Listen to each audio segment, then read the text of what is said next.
Okay, let's jump right in. For years, I mean, really, since Samsung dropped the S20 Ultra back in 2020, they've just, they've owned the zoom crown on smartphones. Absolutely. It was, accepted wisdom. If you wanted serious reach, if you needed to grab detail from far away, you bought the Samsung Ultra, period. It was the go-to. You knew what you were getting. And Samsung marketed it brilliantly, right? These weren't just phones, they were like pocket telescopes. Yeah. Apple, on the other hand, always felt more conservative with zoom. They focused on maybe 2x, 3x. Exactly.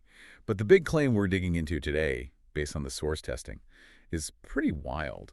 The new iPhone 17 Pro is apparently reading street signs 3 blocks past where the latest Samsung S25 Ultra just choked. Yeah, choked is the word the reviewer used. It wasn't like a slight difference, apparently. It was a total failure to resolve detail on the Samsung side at that distance. So what changed? How did Apple suddenly pull this off? Well, it looks like a massive hardware leap.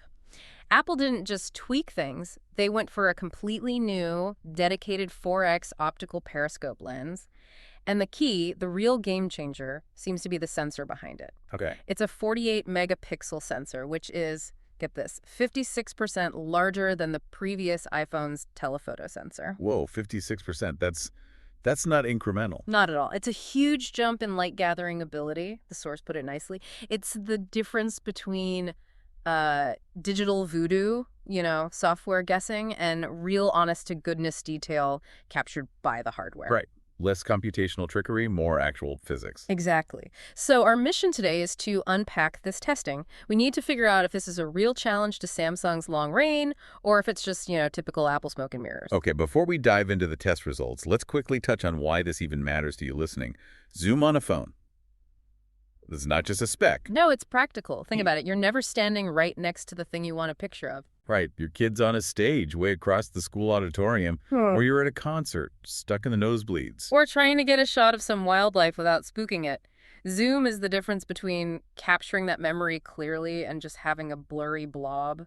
Samsung nailed the marketing on this need. They really did. Yeah. And now Apple's finally stepping up to compete seriously in that area. Which is why the testing methodology we're looking at is so important. It had to be rigorous. They called it the lab without walls approach. Lab without walls. Sounds cool. What does that mean practically? It means they tried to test it like you would actually use it, not just sterile lab conditions. So both phones were set to their defaults. Okay, like auto mode. Yep. Auto photo HDR on standard 12 megapixel output because that's what most people share straight away. Makes sense. What about holding the phone? Shaky hands are a zoom killer. Right. So handheld was allowed for the typical zoom range, say 1x up to 15x. That covers most casual use, like that concert example. Exactly. But for the really long zooms, 20x and beyond, they mandated a tripod. Ah, okay. To take human error out of it. Precisely. Eliminate shake, even tiny movements, to make sure it was purely the camera's optics and processing being tested at those extreme lengths. Gotcha. Any other key rules? Yeah, a really important one for focus.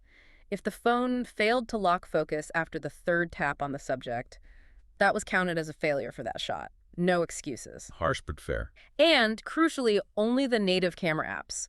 No digging into ProRAW or Expert RAW settings. This was about the out-of-the-box experience. Okay, solid methodology. Let's get to the results. Starting close in, the optical baseline, say 1x to 4x. Any surprises there?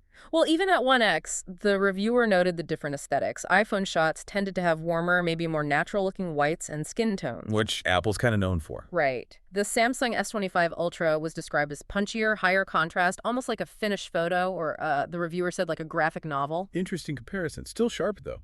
Oh yeah, razor-sharp detail on both at 1x, but things get interesting fast when you hit 2x.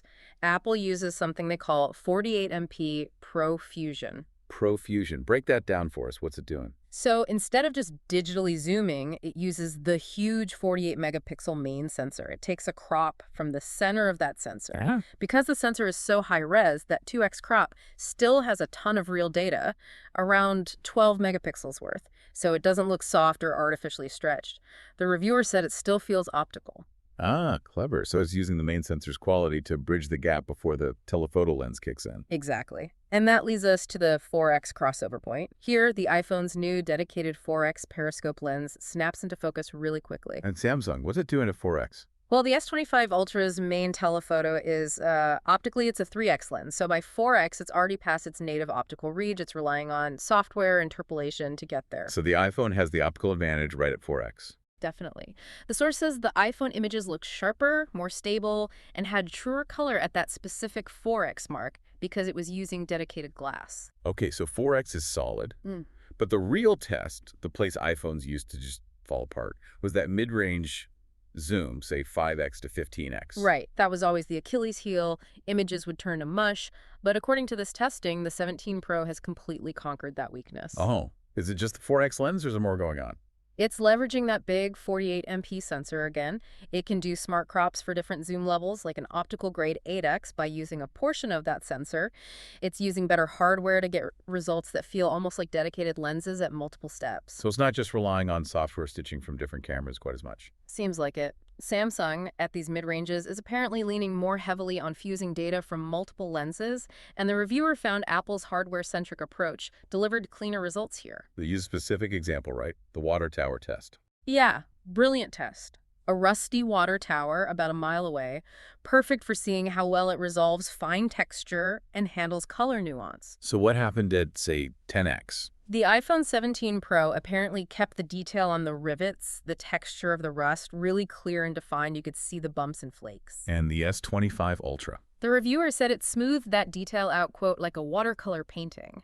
And it oversaturated the rust, making it look like a block of artificial red instead of, actual rusty metal. Wow. So less detail and less accurate color on the Samsung in that test. That's what the report indicates. And the big takeaway for the reviewer was, for the first time, they weren't automatically reaching for the Samsung when they needed that 10x or 15x shot. That's a huge shift in perception, especially for pro users or enthusiasts. Massive. It Yeah. changes the default recommendation. All right, let's push it further into the extreme range.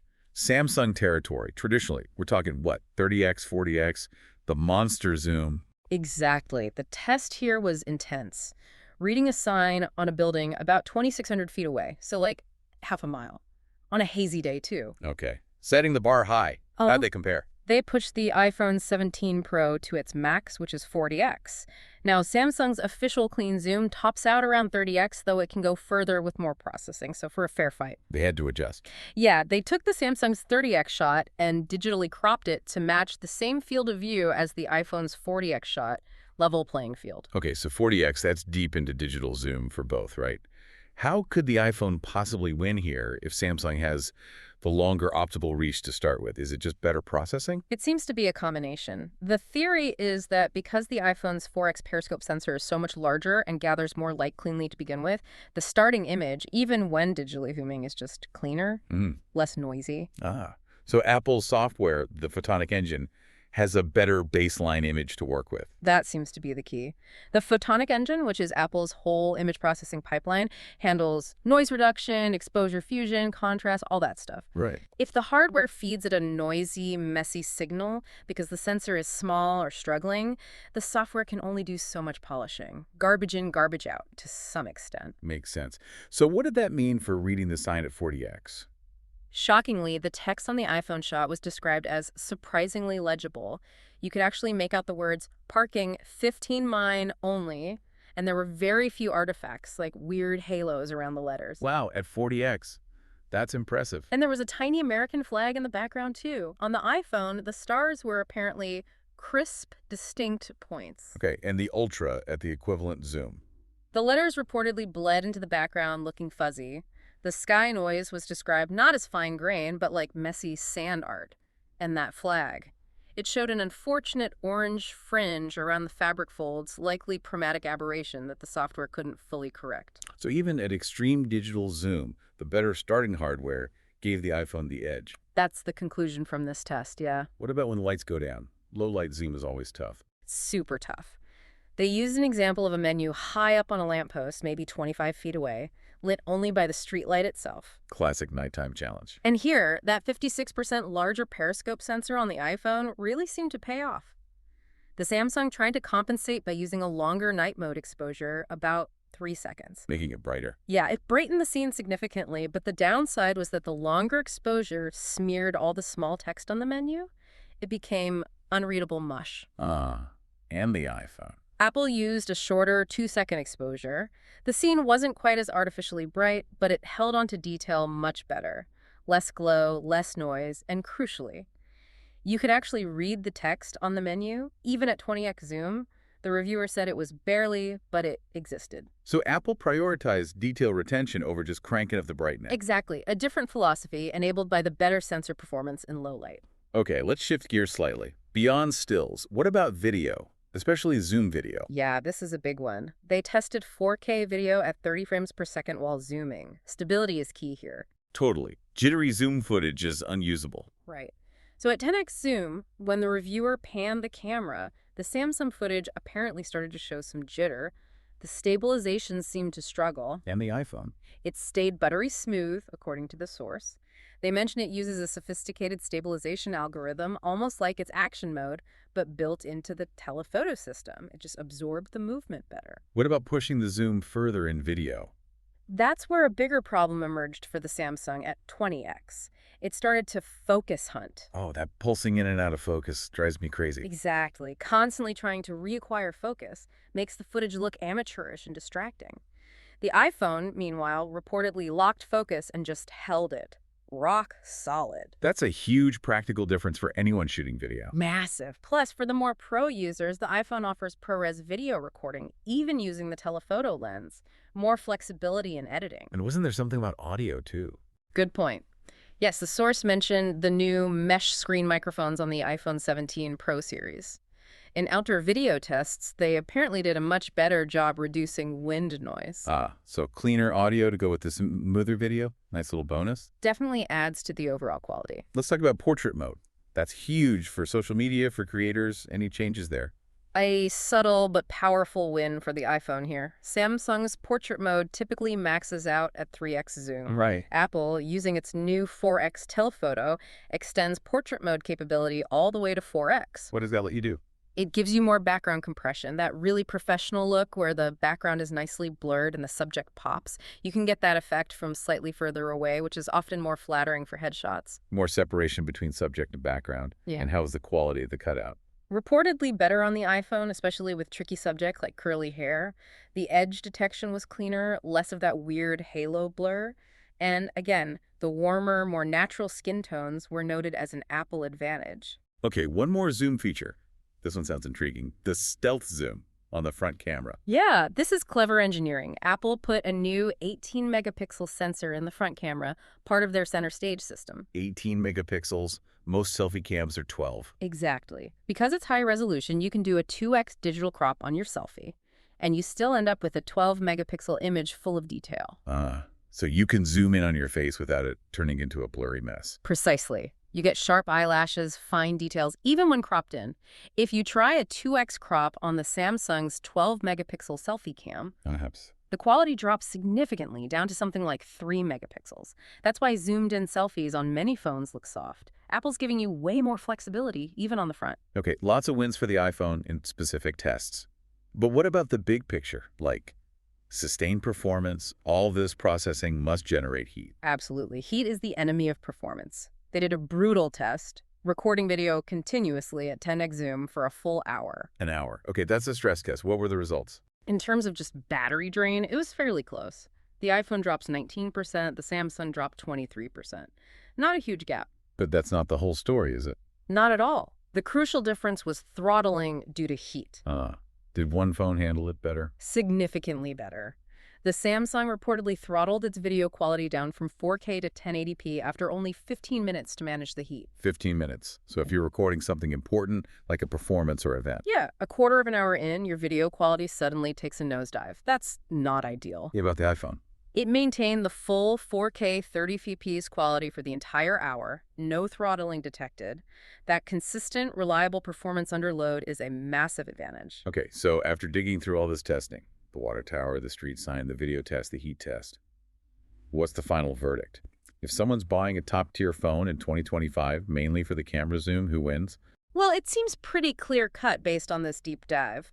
If your absolute priority is pushing to those, frankly, often gimmicky extreme zooms like 50x, 100x moonshots, then Samsung technically still reaches further. But the quality might not be great. Right. The reviewer called those ultra-long shots often mushy and Wow. heavily processed, more for bragging rights than usable photos sometimes. Okay, but for the zoom ranges people use most often. If you care about the cleanest, most detailed, most color-accurate photos and video in that crucial 4x to, say, 20x range, the range where you capture most distant subjects clearly, the iPhone 17 Pro appears to be the new champion. So better quality where it counts for most people. Exactly. It delivers sharp, reliable, versatile results across that wide, frequently used zoom spectrum.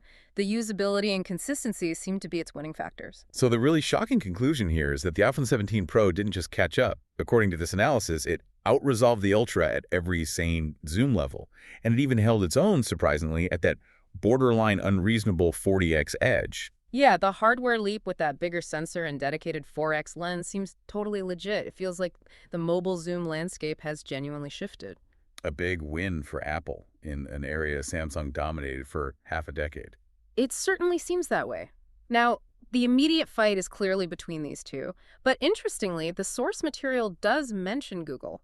Ah, the Pixel. Yeah, the Pixel 10 Pro, apparently lurking just around the corner, rumored to have its own 100x super res zoom, which brings up a really interesting question for you to think about. Okay. If Apple's strategy is now about nailing clarity and usability at lower zooms using superior hardware like this new sensor, will the next big camera battle be fought over achieving actual quality way out at 100x? Or will even Google's AI smarts struggle to beat physics? Can software alone really compete with just plain better light capture at those extremes? That's the space to watch.